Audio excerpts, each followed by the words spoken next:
രാവിലെ തന്നെ ഇന്ന് മാർച്ച് 8 ആശംസകൾ ഫോണിൽ ചറപറാ വന്നുകൊണ്ടിരുന്നു. ആ സൗണ്ട് കേട്ടിട്ടാട്ടോ രാവിലെ എണീച്ചത്. എല്ലാ ദിവസവും വൈകുന്നേരം പാർക്കിൽ പോയിട്ട് ടൈം സ്പെൻഡ് ചെയ്യണം ഞാൻ ഇന്ന് രാവിലെ തന്നെ പാർക്കിൽ പോയി. കുറേ കാലത്തിന് ശേഷം ആദ്യമായിട്ടാണ് രാവിലെ ഒരു 6-6:30 എണീച്ച് പാർക്കിൽ പോണത്. വൈകുന്നേരം പോകുമ്പോഴുള്ള വൈബ് വേറെ, രാവിലത്തെ വൈബ് വേറെ. എനിക്ക് എൻ്റെ വീട് കഴിഞ്ഞാൽ പിന്നെ ഏറ്റവും ഇഷ്ടമുള്ളൊരു സ്ഥലം ഈ പാർക്കാണ്. സന്തോഷമായാലും സങ്കടമായാലും ദേഷ്യമായാലും എന്തായാലും ആ പാർക്കിൽ പോയിരിക്കും. അപ്പോൾ കിട്ടണ ആ ഒരു വൈബുണ്ടല്ലോ, അത് പറഞ്ഞറിയിക്കാൻ പറ്റാത്ത കേട്ടോ. രാവിലെ കുറച്ച് നേരം ഒരു സൺബാത്ത് അത് നിർബന്ധം കേട്ടോ. പിന്നെ അത് കഴിഞ്ഞ് നമ്മുടെ സോഫിക്കുട്ടിയുടെ കൂടെ കുറേ നേരം കളിച്ചു. അവൾക്ക് ഭയങ്കര ഇഷ്ടമാണ് കേട്ടോ അവളെന്നെ ഇങ്ങനെ കൊഞ്ചിച്ചുകൊണ്ടിരിക്കുന്നത്. ഇതിൻ്റെ ഇടയിൽ ഞാൻ ഫുഡ് അടിച്ച് കയറ്റി. പക്ഷെ എന്താണെന്നറിയില്ല, ഫുഡ് കണ്ടാൽ ഞാൻ വീഡിയോ എടുക്കാൻ മറക്കും.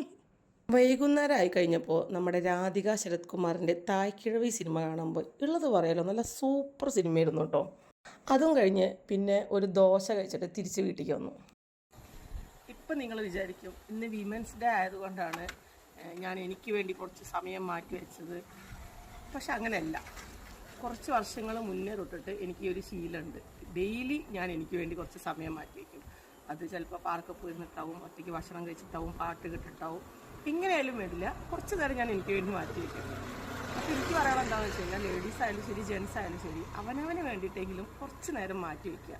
അത് നമുക്ക് ഭയങ്കര ഒരു സന്തോഷം നൽകുന്ന ഒരു കാര്യമാണ്. അതിന് നമുക്ക് ഒരു പ്രത്യേക ദിവസത്തിൻ്റെ ആവശ്യമേ ഇല്ല. ഓക്കെ.